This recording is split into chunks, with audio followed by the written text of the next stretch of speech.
Shalom, I am Rabbi Robbie Harris. Okay, I'll admit it. I've entitled this episode of Shabbat from Here to Eternity, Hitchcock and the Sages, the 39 Steps, just to capture your attention. This episode has nothing to do with the great Alfred Hitchcock movie, and I should be ashamed of myself. But I'm not. And the reason I'm not is because of the importance of the number 39 in the rabbinic understanding of and the development of Shabbat. And even the word steps is not entirely off topic, because we could speak of the 39 steps of Shabbat, but then we would still be left with the word Hitchcock, so why bother with any of that? Let's just stick with the number 39, as it will prove to be one of our key avenues of understanding with what the rabbinic understanding of Shabbat is all about. But to really get the significance of the number 39, we need first to return to the text of the Torah. Let us return to the language of the Aseret HaDibrot, the Decalogue, or the Ten Commandments, just for familiarity's sake. Exodus 20, verses 8 through 11. Zachor et Yom HaShabbat lekadsho, sheshit yamim ta'avod ve'asita kol melachtecha. V'yom hashvi'i Shabbat l'Adonai Elohecha lo ta'aseh chol melacha. Remember the Sabbath day and keep it holy. 6 days shall you labor and do all of your work, but the seventh day is a Sabbath of the Lord your God. You shall not do any work. You, your son, your daughter, your male or female slave, or your cattle, or the stranger who is within your settlements. For in 6 days the Lord made heaven and earth and sea and all that is in them, and he rested on the seventh day. Therefore the Lord blessed the Sabbath day and hallowed it. Now the operative phrase in this passage for today's lesson is 6 days shall you labor and do all your work, but the seventh day is a Sabbath of the Lord your God. You shall not do any work. The meaning of the verse is clear enough in a general sense. Work during the week, but rest on Shabbat, just like God did when God was finished with Ma'aseh Bereshit, the work of creation. The problem is that the Torah never defines what work is. That's in Hebrew, biblical Hebrew, milacha. That's the word that is translated as work. While the Bible does prohibit certain activities on Shabbat, as we have seen in previous episodes, like lighting a fire or carrying a burden in and out of your town, or opening one shop on Shabbat, as we saw in the book of Nehemiah, the question still remains: what specifically constitutes work in the more general biblical passages? How is one supposed to observe or remember or honor the Shabbat if one of its most fundamental Torah laws is not clear? Now, since the Torah never defines the word work, it would be best if we were to simply use the biblical Hebrew word melacha until such time as we can offer a translation. This will enable us to consider the topic without confusing that word with things that we associate with our work. For example, schlepping heavy cartons of books all around the house, or this library, may be a great deal of work, quote unquote. Just try it sometimes. But it is not considered by the rabbis to be a melacha. However, picking up a pen and writing a letter to a friend might not seem to you to be any degree of work whatsoever. But it is an act that the rabbis would consider to be a serious violation of Shabbat. In any case, the rabbis sought to remedy this lack of clarity about the meaning of the word melacha when they composed their treatise on Shabbat in the Mishnah, the earliest rabbinic collection of legal rulings, published in the 3rd century CE in the land of Israel during the Roman era. Now, it is this collection that serves as the basis of both the Talmud of the land of Israel and the more famous or authoritative Babylonian Talmud. In Masachet Shabbat, the treatise or tractate on the Sabbath, in the Mishnah, chapter 7, Mishnah number 2, if you're scoring at home, the rabbis enumerate 39 prohibited activities on the Sabbath, hence my reference to Hitchcock's great movie. Among these prohibited activities, or milachot, such agricultural activities as planting, plowing, reaping, certain kinds of kitchen labor like kneading, as in kneading dough, or baking. Slaughtering an animal is forbidden, as is salting its meat for the laws of kashrut. Different acts involved in the creating of clothing, such as dyeing or spinning or weaving or tying or sewing, the rabbis say at least 2 stitches. These all in addition to the more explicitly biblical prohibitions I mentioned earlier, such as the basic one, lighting a fire. Now, if you want to see a complete list of the 39 prohibited activities, you can actually just Google it or search the Wikipedia article. There's an article entitled Activities Prohibited on Shabbat. And while in general you might feel that searching Wikipedia is not the most scholarly accurate resource, and I would agree with you, in the absence of going out and buying a book on the subject, you really could do far worse than to check out that little article, which does a more than adequate job of introducing you to the subject. A book that I consulted, a short little book in English, in addition to that, is by Diane Grunfeld, called The Sabbath. In any case, where does this list of 39 prohibited activities, or milachot, come from? Or perhaps a better way of asking the question is, on what basis do the rabbis construct the list? A good place to start is to consider again the description of the Sabbath found at the very beginning of the Bible in the first creation story of the Torah, Genesis chapter 2, verses 1 through 3. The verses should be familiar to you, and we sang them in the very, very first episode. Vayechulu hashamayim v'haaretz v'chol tzva'am. Vayichal Elohim bayom hashvi'i melachto asher asa. Vayishpot bayom hashvi'i mikol melachto asher asa.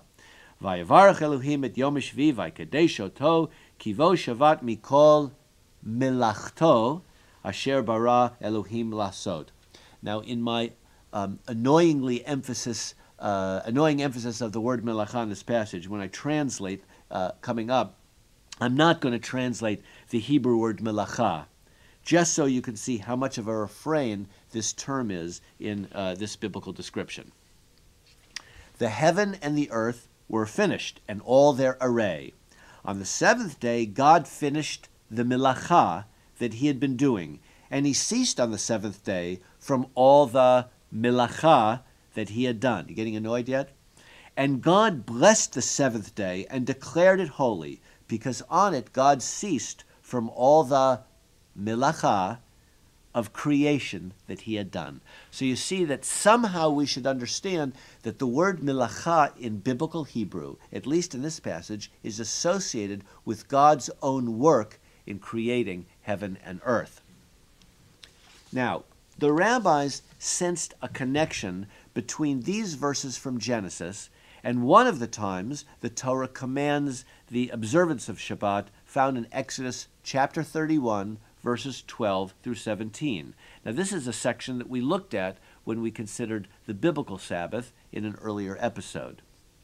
Once again, I will not translate the word melacha, but will leave it in Hebrew so that you can better notice its presence.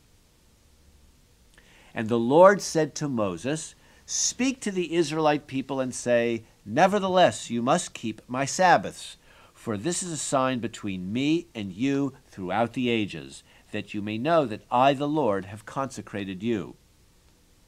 You shall keep the Sabbath, for it is holy for you. He who profanes it shall be put to death. Whoever does milacha on it, that person shall be cut off from among his kin. 6 days may milacha be done, but on the 7th day there shall be a Sabbath of complete rest, holy to the Lord. Whoever does milacha on the Sabbath day shall be put to death." Scary passage, but again, we're just concentrating on the word milacha. At any rate, verses 16 and 17 are the verses that we sing at the Shabbat afternoon Kiddush. The Israelite people shall keep the Sabbath, observing the Sabbath throughout the ages as a covenant for all time. It shall be a sign for all time between me and the people of Israel. For in 6 days the Lord made heaven and earth, and on the 7th day he ceased from milacha and was refreshed. So here you have the Ten Commandments, the fourth of the Aseret HaDibrot. You have the opening of Genesis, the concluding passages which first mention Shabbat. You have this passage from Exodus chapter 31, and again, all these passages are considered part of the priestly Torah core of the 5 books of Moses, and they all keep making this reference. God did milacha, he rested on the Shabbat, doing no more milacha, so too should you, the Israelite people, not do any milacha on Shabbat, but rest just like God did. Now remember, in none of these passages is the word milacha ever defined. However, the rabbis were very sensitive and acute readers, and they noticed that just before the beginning of this last passage, and now I'm back to Exodus 31 and look at the beginning of that chapter, verses 1 through 11, God commands Bitzalel to construct the Mishkan, the tabernacle, in the wilderness. Listen to these words, or better yet, if you haven't done so already, go get your Bibles, turn off the podcast, and go read together with me. Look the verses up yourself. Okay, everybody's got their Tanakh in their laps, eh? Okay, so here I'm going to cite the beginning of chapter 31, at least some of the verses. The Lord spoke to Moses, "See, I have singled out Bitzalel by name, son of Uri, son of Hur, son of the tribe of Judah. I have endowed him with the divine spirit of skill, ability, and knowledge in every kind of milacha." There's that word again. In every kind of milacha, to make designs for work in gold, silver, and copper, to cut stones for setting, and to carve wood, to work in every kind of milacha, to make everything that I have commanded. Now just, we're here at the middle of verse 7 through 11, and list the kinds of things that Bitzalel would be doing to construct the Mishkan. The tent of meeting, the ark for the pact, and the cover upon it, and all of the furnishings in the tent, the table and its utensils, the pure lampstand and all its fittings, and the altar of incense, the altar of burnt offering and all its utensils, and the laver and its stand, the service vestments, the clothing, the sacral vestments of Aaron the priest, and the vestments of his sons for their service as priests, as well as the anointing oil and the aromatic incense for the sanctuary. Now, all these activities require Bitzalel to perform milachot, building, cutting, sewing, dyeing, whatever, all sorts of different activities, and all of those activities are called in this biblical passage milachot. Now, the commandment to observe the Shabbat in this section of the Torah comes at the very end of the long series of commands concerning how the Israelites are to build the Mishkan and the tabernacle. It's a long series of texts. It's beginning with Exodus chapter 25 and continuing right where we are right now in our discussion, Exodus chapter 31. Long, long text. Moreover, when the Torah begins to describe how the Israelites followed each of the details meticulously, Exodus chapter 35 through 40, another long text, it likewise begins with an additional admonition for the Israelites to observe the Sabbath. And now I'm in Exodus chapter 35, verses 1 through 3. Moses then convoked the whole Israelite community and said to them, "These are the things that the Lord has commanded you to do." You know what word is going to come up. "On 6 days milacha may be done, but on the 7th day you shall have a Sabbath of complete rest. Holy to the Lord, whoever does any milacha on it shall be put to death. You shall kindle no fire throughout your settlements on the Sabbath day." So right there in that passage, 2 times again we have the word milacha, and the prime biblical example of milacha is lighting fire. Sound familiar? Are you getting the idea that the Torah is fixated on Israelites needing to refrain from doing any melacha on Shabbat?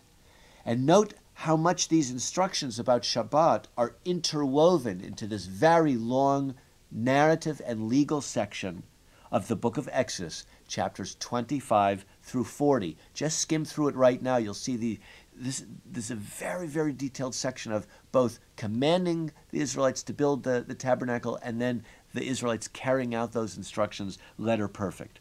Thus the rabbis came to a literary deduction, if you will.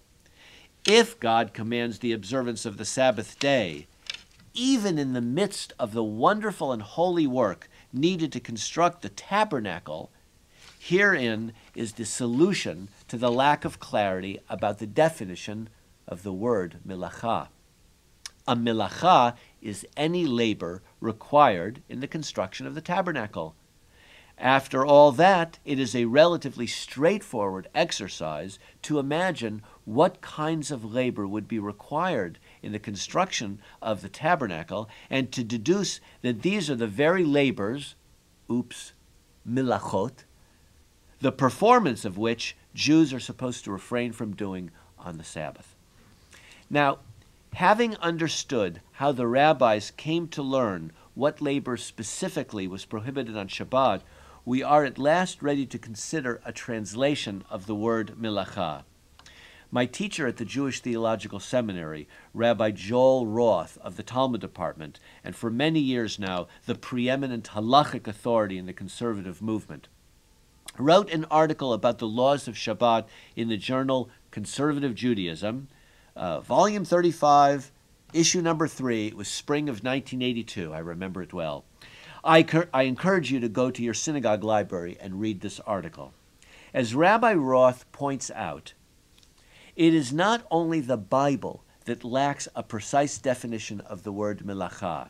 In fact, the surprising fact is the entire range of ancient rabbinic literature, the Mishnah, the two Talmuds, all of the various collections of Midrashim and other texts, all of those similarly lack a definition.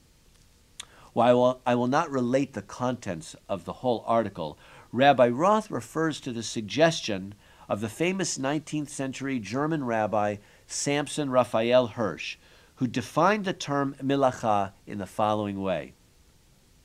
Now, a word before I offer you either Rabbi Roth's citation of Samson Raphael Hirsch or continue with Rabbi Roth's own 1982 elaboration of that definition.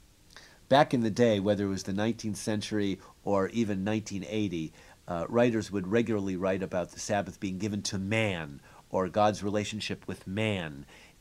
We try to think about this subject a little more expansively, noting that God gave the Sabbath to men and women. I'm going to cite the article in its original format.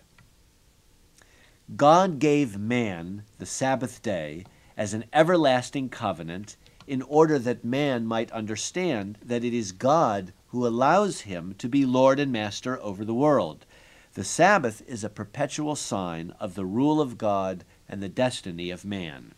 Rabbi Roth then continues as follows. During the remainder of the week, man controls and subdues the earth for his own ends. But on Shabbat, he must return it to God, mindful that the earth is on loan to man from God. For Hirsch, to refrain from milacha on the Sabbath means to refrain from acts which demonstrate human mastery over the earth, thereby recognizing and acknowledging that human mastery is a gift from God. Milacha is the performance of any idea or thought upon matter through the use of human talent, and especially melechet machshevet. The latter is defined as acts which concretely demonstrate man's rule over the earth, acts accomplished through thought and talent, premeditated and intentional. So, Rabbi Roth, sewing or writing or cooking, any of those kinds of activities, these are all ways in which we human beings demonstrate our mastery over our environment. It is precisely these kinds of things that we are refrained from doing on Shabbat. Animals do not do any of those things. They eat, of course, but they do not cook or grow their own food for that matter. Nor do they sew their own clothes or write or use tools to build. And they certainly do not control fire. While Hirsch's definition is admittedly not foolproof, as Rabbi Roth himself discusses in the article, it is a pretty useful one to further our understanding of Shabbat. On Shabbat, the Torah demands that we get back to nature, as it were, and refrain from doing the very things that demonstrate our dominion, the very things that God did when God created the universe. We can even see this intimated in the first chapter of Genesis, verses 28 through 31. God blessed the first human couple, and God said to them, "Be fertile and increase," pru urvu, right? "Fill the earth and master it," or subdue it. "Rule the fish of the sea, the birds of the sky, and all the living things that creep on earth, ... And wouldn't you know it, just after God gives these instructions, and look it up in your Torah to see the complete list, the Torah moves right to the words of Vayichulu, the description of the first divine Shabbat rest. "Thus were finished the heavens and earth, and with all their array, God finished on the seventh day his milacha that he had made." In this episode of Shabbat from Here to Eternity, we have learned about the 39 prohibited activities on the Sabbath. Ironically, avoiding these activities creates a space which we fill with all sorts of activities, commandments, and customs. In our next and last episodes, we will concentrate on the commandments that make Shabbat such a unique and positive experience. Lihitraot.